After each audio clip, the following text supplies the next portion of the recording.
दोपहर के वक्त इमाम हुसैन ने देखा कि एक लश्कर चला आ रहा है। आप समझ गए कि ये इब्ने ज़ियाद का कोई लश्कर है। आपने अपने साथियों से कहा, बेहतर ये है कि हम पहाड़ के दामन में खैमा जन हों ताकि हमें सिर्फ एक तरफ से दुश्मन का मुकाबला करना पड़े। ज़हैर बिन कैस ने कहा कि आपकी राय बिल्कुल दुरुस्त है। हमारे करीब ही बाएं जानब जबल भी हसम है। हम जल्दी से उसके दामन में पहुँच कर डेरे डाल लें, वरना दुश्मन वहाँ पहुँच गया तो जो फ़ायदा हम हासिल करना चाहते हैं उसे हासिल हो जाएगा। इमाम आली मुकाम ने मौका से फ़ायदा उठाते हुए अपने साथियों को जल्द अज जल्द कूच करने और जबल ज़ी हसम पर पहुंचकर डेरे डालने की हिदायत फरमाई। चुनाचा थोड़ी ही देर में आपका काफ़िला जबल ज़ी हसम पहुंच गया। जो लश्कर आपको दिखाई दिया था वो हुर बिन यजीद का था। 1000 सवारों का रसाला लिए हुए जलती दोपहर में आपके मुकाबल आ खड़ा हुआ। आपने खातमों को हुक्म दिया कि सब लोगों को पानी पिलाकर उनकी प्यास बुझा दो और घोड़ों को भी पानी पिला दो। खुदाम उठ खड़े हुए, रसाला के सवारों को पानी पिला पिला कर सैराब कर दिया। फिर कासे से तश्त भर भर कर घोड़ों के सामने ले गए। घोड़े जब 3 या 4 या 5 दफ़ा पानी पी लेते, फिर उसके आगे से तश्त उठाकर दूसरे घोड़ों के आगे तश्त रख देते। ऐसे ही इमाम आली मुकाम के खुदाम ने तमाम घोड़ों को और उनके फौजियों को सैराब कर दिया। कुछ देर के आराम के बाद नमाज ज़ोहर का वक्त हुआ। इमाम आली मुकाम ने अज़ान ज़ोहर और फिर इमामत ज़ोहर करवाई।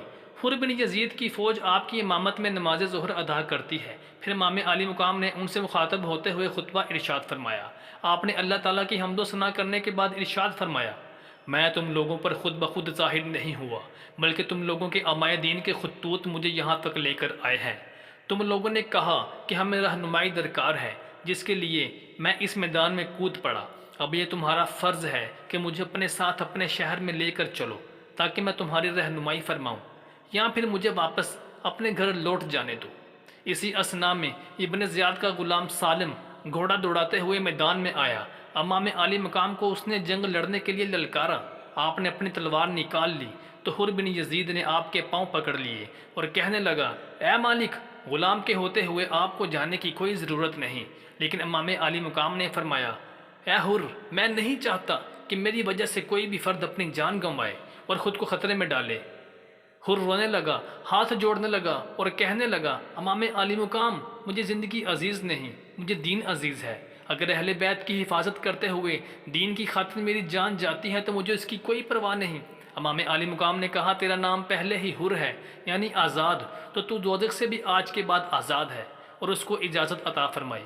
हुर शहादत के नशे में मस्त झूमता हुआ इब्ने ज़ियाद के लश्कर के सामने जा खड़ा हुआ और उनसे कहने लगा, ऐ दुनिया के जलील कुत्तों, अब वो वाला हुर नहीं जो इमाम आली मुकाम को घेर कर यहाँ तक लाया, बल्कि अब मैं वो हुर हूँ जिसको इमाम आली मुकाम ने जन्नत की बिशारत दी है और दोज़ख की आग से भी आज़ाद कर दिया है। मैं तुम्हारा मुकाबला करूँगा। और कूफियों को मुखातब करके कहने लगा, धोखेबाज कूफियों, तुम्हारे कहने पर इमाम आली मुकाम अपने बच्चों समेत यहाँ आन पहुँचे हैं। तुम अपनी बातों से मुकर रहे हो और एक बदकुमाश हुक्मरान के ज़ेर असर उनसे बदगुमानी और बेवफाई का अलग ऐलान करते हो। अभी भी वक्त है, अपनी आंखें खोल लो और पहचानो, दीन इस्लाम इन्हीं के घर का है, यही नवासा रसूल हैं। इस ईमान अफरोज़ तकरीर से उनके दिल तो दहल गए, मगर उनमें से कोई भी ना बोला। हुर ने जोश में आकर घोड़े को आगे बढ़ाया और हवा की तरह सालम के सर पर जा पहुंचा। हुर की तलवार इस तरह चमकी कि सालम की लाश ज़मीन पर 2 टुकड़े हो गई और तड़पने लगी। उमर बिन साद, जो कि यजीदी फ़ौज के लश्कर का कमांडर था, हुर की इस हरकत को देखकर पुकार उठा, ए यजीद और इब्ने ज़ियाद के नमक ख्वारो, तुम में से कोई बहादुर है जो हुर को कत्ल करे और यजीद के दरबार से सोने और चांदी के ख़जाने हासिल करे? उसके इस ऐलान के लालच ने हुसैन बिन नमीर को अंधा कर दिया। वो बड़े तकब्बुर और गरूर से तलवार हवा में लहराता हुआ हुर बिन यजीद के मुकाबले में आया, लेकिन अभी वो संभलने भी ना पाया था कि हुर ने उसके भी 2 टुकड़े कर दिए और फिर शौक़ शहादत में खुद ही यजीदी लश्कर में घुस गया कि किसी तरह उमर बिन साद को कत्ल करके इस फतने को हमेशा के लिए ख़त्म कर दो। यजीदी लश्कर में हलचल मच गई और हुर के एक एक हमले से कई यजीदी गिरते थे और फिर दुश्मनों ने यकबारगी मिलकर हमला किया। तीरों, नेज़ों, तलवारों की बौछार उससे ज़ख्म खाकर हुर बिन यजीद ज़मीन पर गिर रहा, मगर लड़ता जा रहा। आखिर बेहोश होकर गिर पड़ा। उमर बिन साद ने पुकारा, ए हुसैन अलैहिस्सलाम, अपने नए ग़ुलाम की लाश ले जाओ।